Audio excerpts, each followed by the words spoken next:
헤어롬교회 성도 여러분 안녕하십니까? 서상배 목사입니다. 오늘은 사도행전 13장 44절에서 52절 말씀으로 작정된 자는 다 믿더라 라는 제목으로 말씀을 전하겠습니다. 최초의 이방인 교회인 안디옥 교회는 성령님의 매우 구체적인 지시에 따라 바나바와 사울을 선교사로 파송했습니다. 예수님이 보내신 성령은 예수님의 땅끝까지 복음을 전하라는 선교 명령을 이루기 위해 바나바와 사울을 선교사로 파송하게 했습니다. 두 사람은 마가라는 요한을 수행원으로 대동하고 첫 번째 선교지인 구브로 섬에 도착하여 유대인 회당을 중심으로 복음을 전했습니다. 살라미에 상륙하여 복음을 전하다가 섬을 가로질러 바보라는 곳에서 진리를 사모하여 하나님의 말씀을 듣고자 하는 로마 총독 서기오 바울에게 복음을 전했습니다. 총독 곁에서 부와 권세를 누리던 유대인 마술사 바예수의 끈질긴 방해가 있었지만 총독의 초청을 받아 바울 일행은 총독 관저로 갔습니다. 성령 충만한 사울은 유대인 마술사 바예수를 보자마자 성령의 권능으로 꾸짖으며 그의 눈을 멀게 했습니다.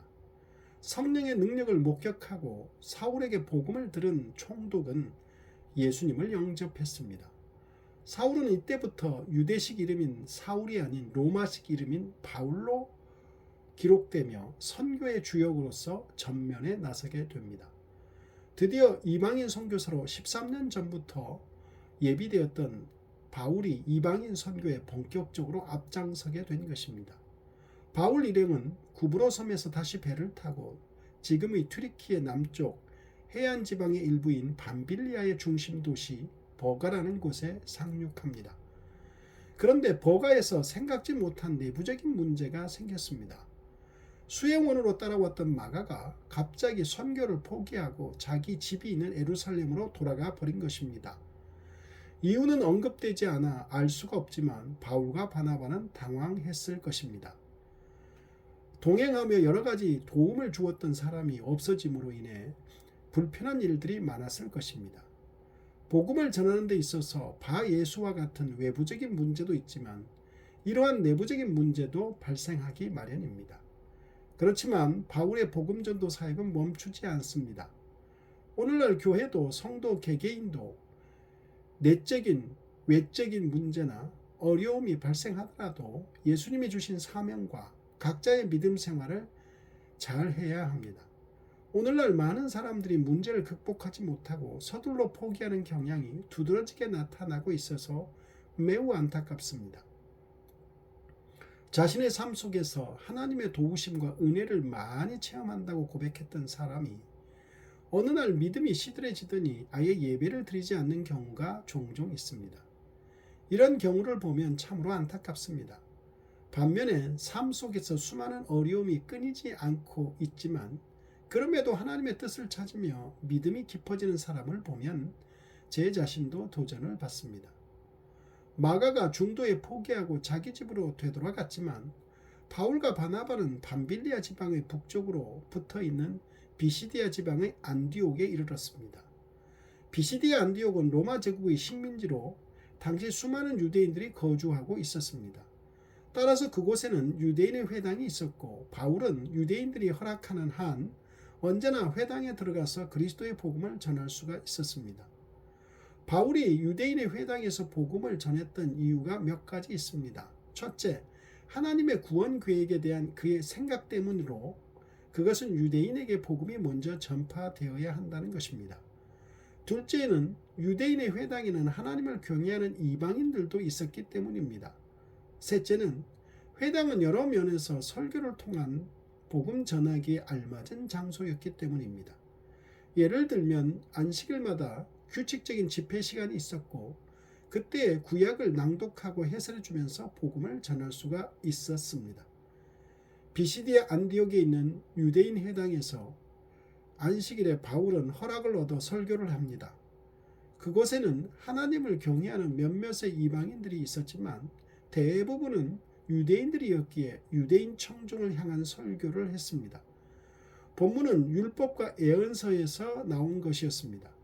설교의 주제는 하나님이 약속하신 대로 어떻게 구주를 세우셨는가인데 그분이 바로 예수라는 것입니다.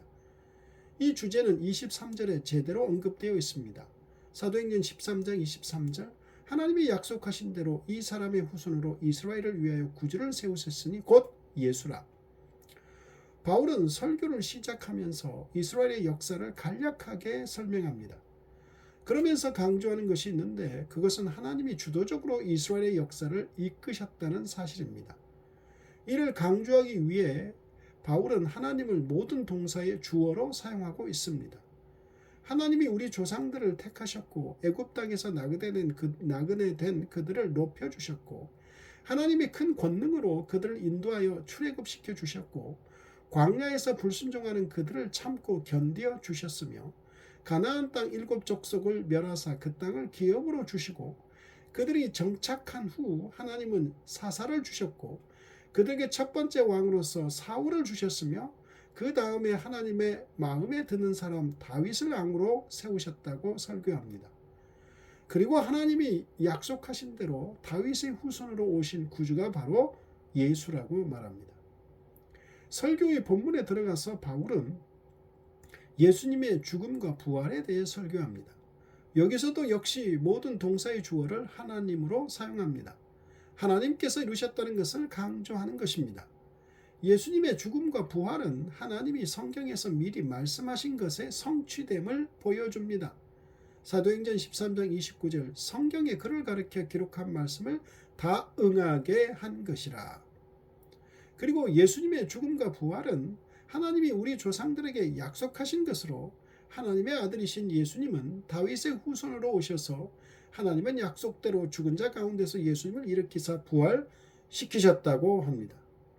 이렇게 하나님께서 성경에서 미리 말씀하신 것을 예수님의 죽음과 부활 가운데서 어떻게 성취시키셨는가를 보여준 후에 설교의 결론을 다음과 같이 끝맺습니다.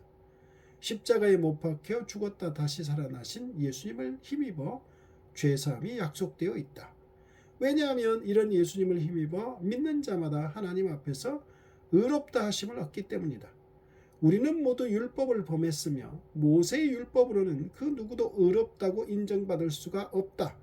그런데 예수님을 믿으면 누구든지 하나님께 의롭다고 인정받는다. 바울은 청중들에게 이렇게 말하며 예수 복음을 믿을 것을 강력하게 제안합니다. 그리고 마지막에는 예수님을 거부하는 사람에게는 망하게 될 것이라고 엄숙하게 경고합니다. 하박국 선지자의 강력한 경고를 인용하며 예수님의 복음을 거절하는 자에게는 망함이 있을 것이라고 경고하며 설교를 마무리합니다. 바울이 이렇게 설교하자 갖가지 반응이 나왔습니다.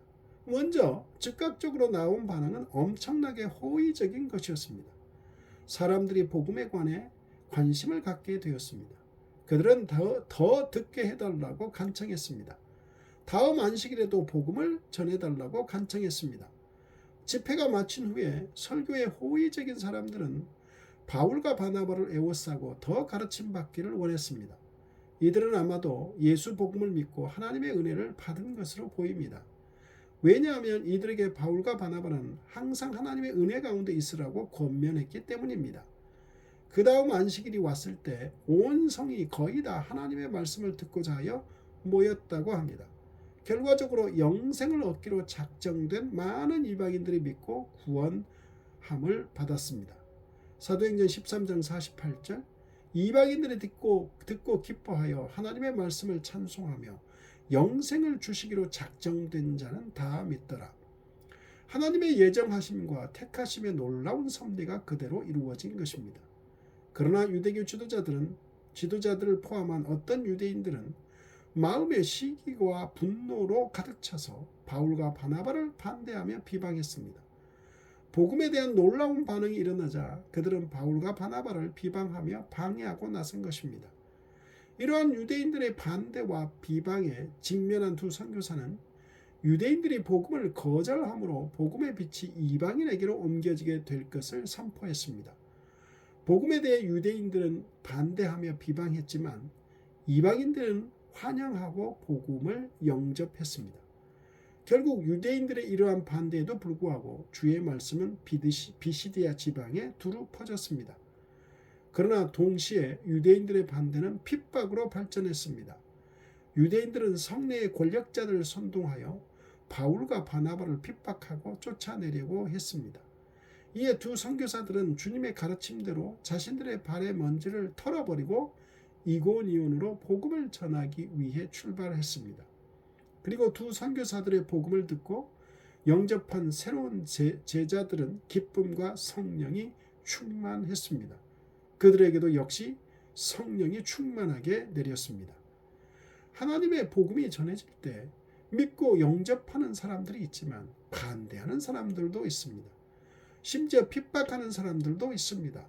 그러나 하나님의 역사는 그 어떤 반대와 핍박에도 지금까지 이루어져 왔습니다. 어떤 반대도 그 어느 누구도 하나님의 구원 사역을 막지 못했으며 앞으로도 막지 못합니다. 그리고 하나님의 구원을 주시기로 작정된 자는 결국 믿게 되어 있습니다. 기도하겠습니다. 하나님 아버지, 예수 그리스도의 복음에 대해 환호하며 영접하는 사람이 있고 반대하며 거부하며 비방하는 사람이 있습니다.